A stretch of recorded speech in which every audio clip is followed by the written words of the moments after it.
اچھا چھوٹے قد کے ساتھ کون سی فکر، کون سے تفکرات، کون سی پرابلمز جڑی ہوئی ہیں؟ اچھا سب سے پہلے جو چھوٹا قد ہے اس کے بارے میں کنسرن امپورٹنٹ ہے کہ والدین کنسرن ہو رہے ہیں یا پھر بچہ خود ہو رہا ہے یا پھر اس کے رشتہ دار ہو رہے ہیں. عام طور پہ تو والدین تو بہت زیادہ کنسرن ہوتے ہیں, تو ان کو ہوتا ہے کہ ہمارا بیٹے کی ہائٹ ایک نارمل ہو, وہ ایک اچھی, چاہے لڑکی ہے چاہے لڑکا ہے, وہ ایک نارمل ہائٹ اٹین کریں ہمارے جو معاشرے میں ہے, چھوٹا قد نہ ہو تاکہ لوگ اس کو باتیں نہ کریں. ہمارے یہاں وہ کہتے ہیں لیا بھی چھوٹے,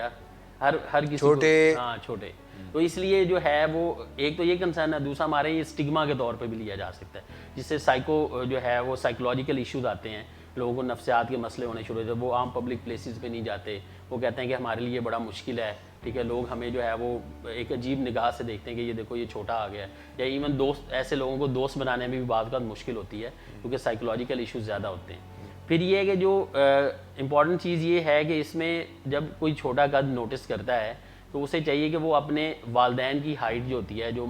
والد اور والدہ کی ہائٹ ہے یا فیملی کی جو ہائٹ ہے, وہ بڑی امپورٹنٹ ہے. اگر والدین کا ہی ایوریج قد سمجھے کہ 5 فٹ 2 انچ ہے دونوں کا ملا کے, تو بچہ جو ہے وہ 6 فٹ کا نہیں ہو سکتا,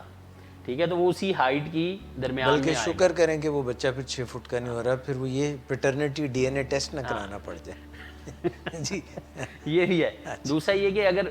کسی کے جو ہے وہ پیرنٹس کی ہائٹ 5'7" ایوریج بنتی ہے تو رفلی وہ اس کے اراؤنڈ ہی ہوگا, 5'6" ہوگا یا 5'8" ہو سکتا ہے. جینیٹک موروثی, جینیٹک, ہاں, اس میں ہم مین پیٹرنل ہائٹ نکالتے ہیں, یعنی کہ فادر کی, والد کی اور والدہ کی ایج کو ملا کے ایک فارمولا بناتے ہیں, پھر ہم اس کو جو ہے وہ نکالتے ہیں کہ یہ مین ہائٹ ہے ان کی. اس ہائٹ کے اوپر ہم نشان لگاتے ہیں اور گروتھ چارٹ کے اوپر بچے کی ہائٹ دیکھ کے اس کی ایج کے مطابق نشان لگاتے ہیں. اگر وہ دونوں اپروکسیمیٹ ہو جائیں, ایک دوسرے کے کلوز ہیں, تو پھر ہم اس کو کہیں گے کہ یہ اس کے لیے نارمل ہائٹ ہے, اس سے یہ اوپر نہیں ہو سکتا یا نیچے نہیں جا سکتا.